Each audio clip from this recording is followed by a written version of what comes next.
Hello every one. അപ്പം നമ്മുടെ 6th സെമ്മിലെ ഇൻകം ടാക്സ് ആൻഡ് GSTയിലെ ഇമ്പോർട്ടൻ്റ് ആയിട്ട് റിപ്പീറ്റഡ് ആയിട്ട് വരുന്ന 2 മാർക്ക് ക്വസ്റ്റ്യൻസും ആൻസേഴ്സാണ് നമ്മൾ പറഞ്ഞുകൊണ്ടിരിക്കേണ്ടായ. ഓൾറെഡി കുറച്ച് ക്വസ്റ്റ്യൻസ് ആദ്യം ചെയ്തിട്ടുണ്ട്, അത് കാണാത്തവരുണ്ടെങ്കിൽ കണ്ടു നോക്കാം കേട്ടോ. അപ്പം നമ്മുടെ നെക്സ്റ്റ് ക്വസ്റ്റ്യൻ ആണ് write short note on CBDT. CBDTയുടെ ഒരു ഷോർട്ട് നോട്ട് എഴുതാനായിട്ടാണ് പറഞ്ഞിട്ടുള്ളത്. അപ്പോൾ ആദ്യം തന്നെ എന്താ CBDT എന്ന് പറഞ്ഞു കഴിഞ്ഞാൽ, CBDT എന്ന് പറഞ്ഞാൽ central board of direct taxes ആണ് അല്ലേ.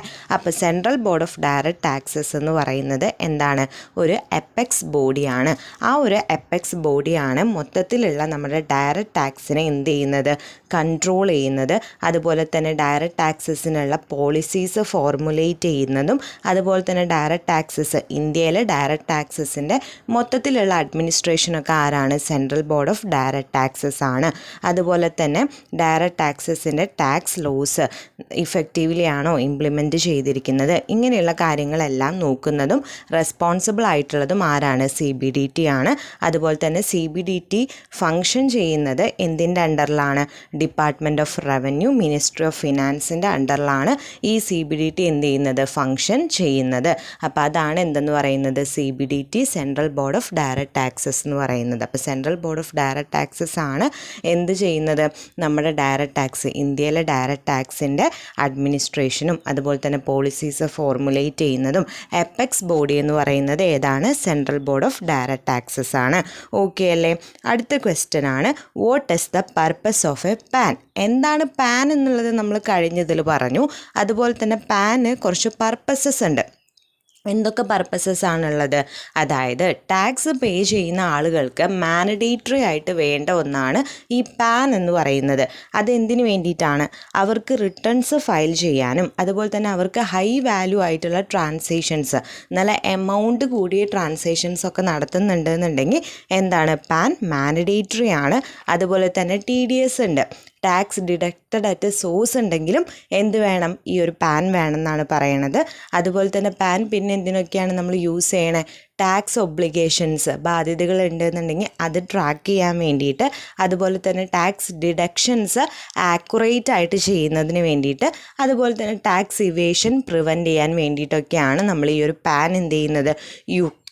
യൂസ് ചെയ്യുന്നത്, അല്ലെങ്കിൽ പാൻ്റെ പർപ്പസ് എന്ന് പറയുന്നത്. ഓക്കെ അല്ലേ? ക്ലിയർ അല്ലേ? ഓക്കെ. അപ്പം നെക്സ്റ്റ് ആണ് what do you mean by belated return. Belated return എന്ന് പറഞ്ഞു കഴിഞ്ഞാൽ എന്താണ്? അതൊരു ഫോം ഓഫ് റിട്ടേൺ ആണ് അല്ലേ. ഈ ഒരു റിട്ടേൺ എങ്ങനെയാണെന്ന് വെച്ചാൽ ഡ്യൂ ഡേറ്റ് കഴിഞ്ഞിട്ടായിരിക്കും എന്ത് ചെയ്യുന്നുണ്ടായിരിക്കുക? ഫയൽ ചെയ്യുന്നുണ്ടായിരിക്കുക. അതുപോലെ തന്നെ സെക്ഷൻ 139 സബ്സെക്ഷൻ 4 പറയുന്നതിന് മുന്നേ ഇത് എന്ത് ചെയ്തിരിക്കണം? ഫയൽ ചെയ്തിരിക്കണം. ആ ഒരു ടൈം അലോ ചെയ്യുന്നതിന് മുന്നേ ഫയൽ ചെയ്യും വേണം. ഡ്യൂ ഡേറ്റ് കഴിഞ്ഞിട്ടായിരിക്കും ഫയൽ ചെയ്യുന്നുണ്ടായിരിക്കുക. അതുമാത്രമല്ല സെക്ഷൻ 139 സബ്സെക്ഷൻ 4 പറയുന്ന ടൈം അലോ ചെയ്യുന്നുണ്ട്. ആ ടൈം അലോ ചെയ്യുന്നതിന് മുന്നേ വിത്തിൻ ദ ടൈം എന്ത് ചെയ്തിരിക്കണം? ഈ ഒരു ഫയൽ റിട്ടേൺ ചെയ്തിരിക്കണം. ആ ഒരു ടൈം അലോ ചെയ്തിരിക്കുന്നത് എത്ര വരെയാണ്? ഏതാണോ അസസ്മെൻറ്റ് ഇയർ, ആ അസസ്മെൻറ്റ് ഇയറിൻ്റെ 31 ഡിസംബർ വരെ അവർക്ക് എന്ത് ചെയ്യാം? റിട്ടേൺ ഫയൽ ചെയ്യാനായിട്ട് പറ്റും. അങ്ങനെ ഫയൽ ചെയ്യുന്ന റിട്ടേൺസിനെയാണ് ബിലേറ്റഡ് റിട്ടേൺ എന്ന് പറയുന്നത്. ഓക്കെ. അടുത്തതാണ് what is TDS certificate of income tax. Income ടാക്സിലെ TDS സർട്ടിഫിക്കറ്റ് എന്ന് പറയുന്നത് എന്താണ്? അത് നമ്മൾ ഡിഡക്ഷൻ കഴിയുമ്പോൾ, അതായത് നമ്മുടെ ടാക്സ് നമ്മൾ ഡിഡക്റ്റ് ചെയ്ത് കഴിയുമ്പോൾ ഡിഡക്റ്റർ പേയ്ക്ക് എന്ത് പ്രൊവൈഡ് ചെയ്യണം? ഈ ഒരു TDS സർട്ടിഫിക്കറ്റ് പ്രൊവൈഡ് ചെയ്യണം. അത് സാലറിയിലാണെങ്കിൽ ഫോം 16 ആയിരിക്കും, സാലറി അല്ല അതർ ഇൻകം ആണെങ്കിൽ ഫോം 16A ആയിരിക്കും. ഇത് എന്തിനാണ് യൂസ് ചെയ്യണതെന്ന് വെച്ച് കഴിഞ്ഞാൽ നമ്മൾ ടാക്സ് റിട്ടേൺസ് ഫയൽ ചെയ്യുന്ന സമയത്ത് ടാക്സ് ക്രെഡിറ്റ് ക്ലെയിം ചെയ്യാൻ വേണ്ടിയിട്ടാണ് ഈ ഒരു TDS സർട്ടിഫിക്കറ്റ് യൂസ് ചെയ്യുന്നത്. ഓക്കെ അല്ലേ? അപ്പോൾ TDS സർട്ടിഫിക്കറ്റ് എന്ന് പറഞ്ഞു കഴിഞ്ഞാൽ എന്താണ്? ഡിഡക്ഷൻ, ടാക്സ് ഡിഡക്ഷൻ കഴിയുന്ന സമയത്ത് ഡിഡക്ടർ പേയ്ക്ക് എന്ത് പ്രൊവൈഡ് ചെയ്യണം? ഒരു TDS സർട്ടിഫിക്കറ്റ് പ്രൊവൈഡ് ചെയ്യണം. സാലറിയിൽ നിന്നാണെങ്കിൽ അത് ഫോം 16 ആയിരിക്കും, അതർ ഇൻകത്തിൽ നിന്നാണെങ്കിൽ അത് ഫോം 16A ആയിരിക്കും. ഇതെന്തിനു വേണ്ടിയിട്ടാണ് യൂസ് ചെയ്യുന്നത്? ടാക്സ് റിട്ടേൺ ഫയൽ ചെയ്യുന്ന സമയത്ത് ടാക്സ് ക്രെഡിറ്റ് ക്ലെയിം ചെയ്യാൻ വേണ്ടിയിട്ടാണ്. ഓക്കെ. അടുത്ത ക്വസ്റ്റ്യൻ ആണ് list out different ways of collecting income tax. Income tax collect ചെയ്യുന്ന ഡിഫറെൻറ്റ് വേസ് ഏതൊക്കെയാണെന്നാണ് ചോദിച്ചിട്ടുള്ളത്. ഏതൊക്കെ വേസ് ആണുള്ളത്? Tax deducted at source, TDS അല്ലേ. അതുപോലെ തന്നെ അഡ്വാൻസ് ടാക്സ് ഉണ്ട്, സെൽഫ് അസസ്മെൻറ്റ് ടാക്സ് ഉണ്ട്, ടാക്സ് ഓൺ റെഗുലർ അസസ്മെൻ്റ് ഉണ്ട്. ഈ 4 വേസിലാണ് നമ്മൾ എന്ത് കളക്ട് ചെയ്യുന്നത്, ടാക്സ്, ഇൻകം ടാക്സ് കളക്ട് ചെയ്യുന്നത്. ഏതൊക്കെയാണ്? Tax deducted at source, advance tax, self assessment, tax on regular assessment. Okay അല്ലേ, ക്ലിയർ അല്ലേ? നെക്സ്റ്റ് ക്വസ്റ്റ്യൻ ആണ്, what is best judgement assessment? എന്താ ബെസ്റ്റ് ജഡ്ജ്മെൻറ്റ് അസസ്മെൻറ്റ് എന്ന് പറഞ്ഞു കഴിഞ്ഞാൽ, അതായത് ഒരു ടാക്സ് പേയർ അയാളുടെ റിട്ടേൺ ഫയൽ ചെയ്യാനായിട്ട് ഫെയിൽ ചെയ്യാണ്, അല്ലെങ്കിൽ അയാൾ ഫയൽ ചെയ്ത റിട്ടേൺ എന്താണ്, ഡിഫക്റ്റീവ് ആണെന്ന് വിചാരിക്കുക. അങ്ങനെയുള്ള കേസസിൽ ഓഫീസർ എന്ത് ചെയ്യും, അയാളുടെ ബെസ്റ്റ് ജഡ്ജ്മെൻറ്റ് വെച്ചിട്ട് അയാൾ ടാക്സ് ആസസ് ചെയ്യും. അതിനെയാണ് ബെസ്റ്റ് ജഡ്ജ്മെൻറ്റ് അസസ്മെൻ്റ് എന്ന് പറയുന്നത്. അതായത് ഒരു ടാക്സ് പെയർ എന്ത് ചെയ്യാണ്, അയാളുടെ റിട്ടേൺ ഫയൽ ചെയ്യാനായിട്ട് ഫെയിൽ ചെയ്യാണ്, അല്ലെങ്കിൽ ആ ചെയ്ത റിട്ടേൺ എന്താണ്, ഡിഫക്റ്റീവ് ആണെന്നുണ്ടെങ്കിൽ ഓഫീസർക്ക് ടാക്സ് അറിയണമല്ലോ. അപ്പോൾ ഓഫീസർ എന്ത് ചെയ്യും, ആ ടാക്സ് പെയറിൻ്റെ ടാക്സ് അസസ് ചെയ്യും. അതെങ്ങനെയാണ് അസസ് ചെയ്യുക? ഒന്നെങ്കിൽ അയാളുടെ ഉള്ള ഏറ്റവും നല്ല അവൈലബിൾ ആയിട്ടുള്ള ഇൻഫർമേഷൻ ഏതാണോ അത് യൂസ് ചെയ്യും, അല്ലെങ്കിൽ പ്രീവിയസ് ആയിട്ടുള്ള റെക്കോർഡ്സ് നോക്കിയിട്ടും അക്കൗണ്ട്സ് നോക്കിയിട്ട്, അല്ലെങ്കിൽ അതർ റെലവൻ്റ് ആയിട്ടുള്ള മെറ്റീരിയൽസ് ഒക്കെ യൂസ് ചെയ്തിട്ട് ഓഫീസർ എന്ത് ചെയ്യുകയാണ് ചെയ്യുക, ടാക്സ് പേയറിൻ്റെ ടാക്സ് അസസ് ചെയ്യുകയാണ് ചെയ്യുക. അങ്ങനെ ചെയ്യുന്നതിനെയാണ് ബെസ്റ്റ് ജഡ്ജ്മെൻറ്റ് അസസ്മെൻ്റ് എന്ന് പറയുന്നത്.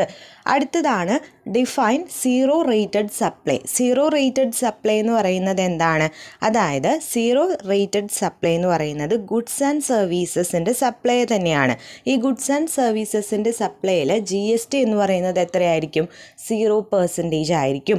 അങ്ങനെയുള്ളതിനെയാണ് സീറോ റേറ്റഡ് സപ്ലൈ എന്ന് പറയുന്നത്. പക്ഷേ ഈ ഗുഡ്സും സർവീസസും, ഈ സപ്ലൈയിൽ വരുന്ന ഗുഡ്സും സർവീസസും എന്താണ്, ടാക്സബിൾ തന്നെയാണ്.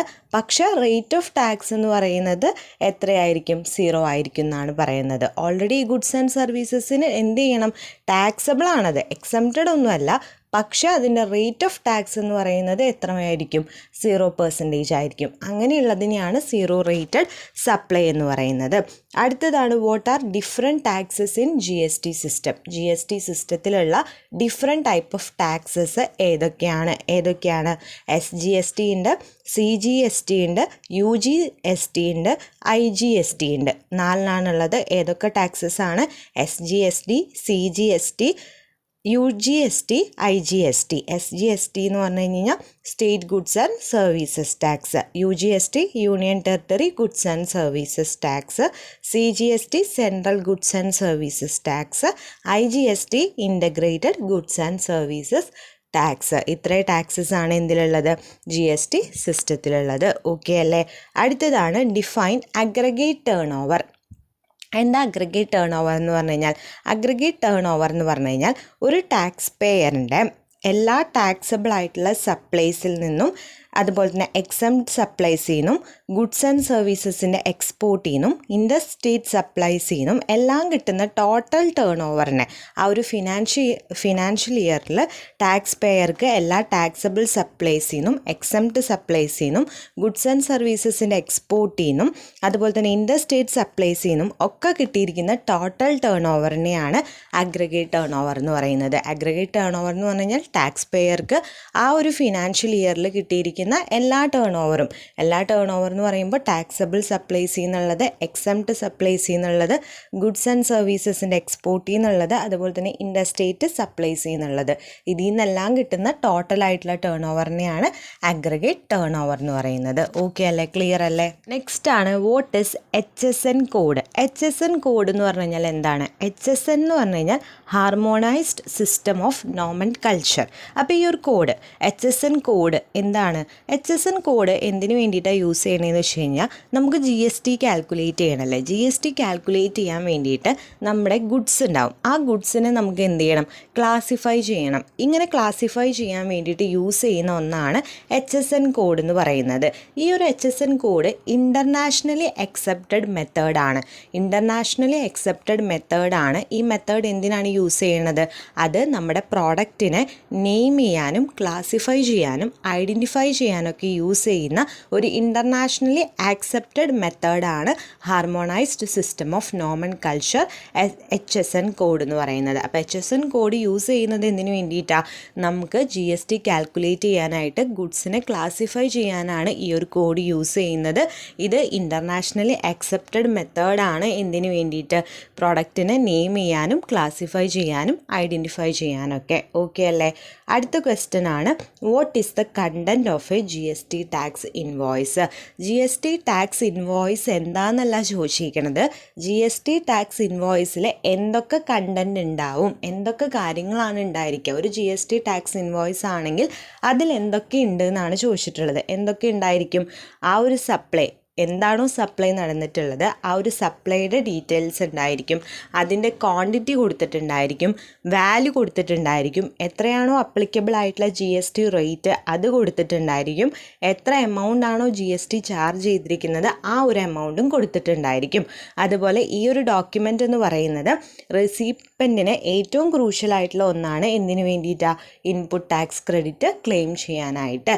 അപ്പോൾ ടാക്സ് ഇൻവോയ്സിൽ എന്തൊക്കെ ഉണ്ടായിരിക്കും? സപ്ലൈയുടെ ഡീറ്റെയിൽസ് ഉണ്ടായിരിക്കും, ക്വാണ്ടിറ്റി ഉണ്ടായിരിക്കും, വാല്യൂ ഉണ്ടായിരിക്കും, GST റേറ്റ് അപ്ലിക്കബിൾ ആയിട്ടുള്ളത് ഉണ്ടായിരിക്കും, GST ചാർജ് ചെയ്തിരിക്കുന്ന എമൗണ്ടും ഉണ്ടായിരിക്കും. അടുത്ത ക്വസ്റ്റ്യൻ ആണ്, what is CGST? Explain with an example. എന്താ CGST എന്ന് പറഞ്ഞാൽ? Central goods and services tax ആണ് അല്ലേ? ഈ ഒരു ടാക്സ് ആരാണ് ലെവി ചെയ്യുന്നത്? സെൻട്രൽ ഗവൺമെൻറ് ആണ് ലെവി ചെയ്യുന്നത്. എന്തിനു വേണ്ടിയിട്ടാണ്? ഇൻട്രാ സ്റ്റേറ്റ് ആയിട്ടുള്ള എന്തെങ്കിലും ട്രാൻസാക്ഷൻ നടന്നിട്ടുണ്ടെങ്കിൽ, intra state movement of goods and services നടന്നിട്ടുണ്ടെന്നുണ്ടെങ്കിൽ സെൻട്രൽ ഗവൺമെൻറ് ലെവി ചെയ്യുന്ന ടാക്സ് ആണ് CGST എന്ന് പറയുന്നത്. ഇൻട്രാ സ്റ്റേറ്റ് എന്ന് പറഞ്ഞു കഴിഞ്ഞാൽ ട്രാൻസാക്ഷൻ വിത്തിൻ വൺ സ്റ്റേറ്റ്, ഒരൊറ്റ സ്റ്റേറ്റിൻ്റെ ഉള്ളിൽ തന്നെ ട്രാൻസാക്ഷൻ നടന്നിട്ടുണ്ടെന്നുണ്ടെങ്കിൽ, അല്ലെങ്കിൽ supply of goods and services നടന്നിട്ടുണ്ടെന്നുണ്ടെങ്കിൽ സെൻട്രൽ ഗവൺമെൻറ് ലെവി ചെയ്യുന്ന ടാക്സ് ആണ് CGST എന്ന് പറയുന്നത്. ഓക്കെ അല്ലേ? ക്ലിയർ അല്ലേ? അപ്പോൾ ഇത്രയും പറഞ്ഞ ക്വസ്റ്റ്യൻസ് ഓക്കെ ആയി ക്ലിയർ ആയി എന്ന് വിചാരിക്കുന്നു. വീഡിയോ യൂസ്ഫുൾ ആയെന്ന് വിചാരിക്കുന്നു. ഇതിൻ്റെ നോട്ട്സ് നമ്മുടെ ടെലിഗ്രാം ഗ്രൂപ്പിൽ കൊടുക്കുന്നുണ്ട്. അതിൽ ജോയിൻ ചെയ്യാത്തവരുണ്ടെന്നുണ്ടെങ്കിൽ ഡിസ്ക്രിപ്ഷനിലും കമൻറ്റിലും ലിങ്ക് കൊടുക്കാം. അപ്പോൾ അതിലൊന്ന് ജോയിൻ ചെയ്യുക. അതുപോലെ നിങ്ങൾക്ക് എന്തെങ്കിലും ഡൗട്ടോ സജഷൻസോ ഉണ്ടെങ്കിൽ കമൻറ്റ് ബോക്സിൽ കമൻറ്റ് ചെയ്യുക. ബാക്കി നമുക്ക് നെക്സ്റ്റ് ഇതിൽ നോക്കാം കേട്ടോ. അതുപോലെ തന്നെ വീഡിയോ യൂസ്ഫുൾ ആണ്. ഇനി ഇതുപോലത്തെ ഇമ്പോർട്ടൻറ്റ് വീഡിയോസ് കിട്ടണമെന്നുണ്ട് നമ്മുടെ ചാനൽ ഇതൊരു സബ്സ്ക്രൈബ് ചെയ്തിട്ടില്ല എന്നുണ്ടെങ്കിൽ ജസ്റ്റ് ഒന്ന് സബ്സ്ക്രൈബ് കൂടി ചെയ്യുക.